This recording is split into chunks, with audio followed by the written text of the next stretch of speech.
तबीयत तो ठीक है ना मैं ठीक आपकी? हूँ बेटी, पता नहीं करीम को क्या हो गया।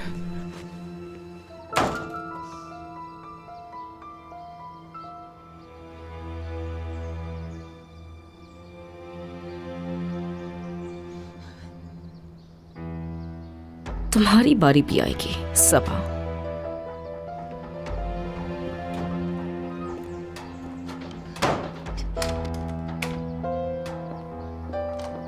तुम तो जानते हो तुम्हारी वजह से मैंने क्लब छोड़ा है।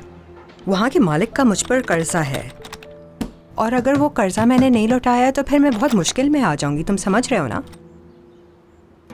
हाँ ठीक है, घबराओ मत गुलशा, आज मुझे बहुत अच्छे पैसे मिलेंगे, फिर हम उससे जान छुड़वा लेंगे।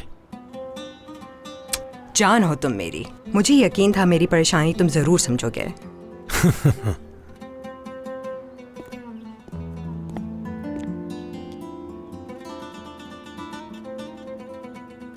बात सुनो मेरी, अगर तुमने उस जिम के साथ अपना मिलना जुलना जारी रखा तो तुम अपनी सारी जिंदगी इस कमरे में गुजारोगी, समझी मेरी बात? आप मुझे नहीं रोक सकते, आप मुझे कैद करके यहाँ नहीं रख सकते।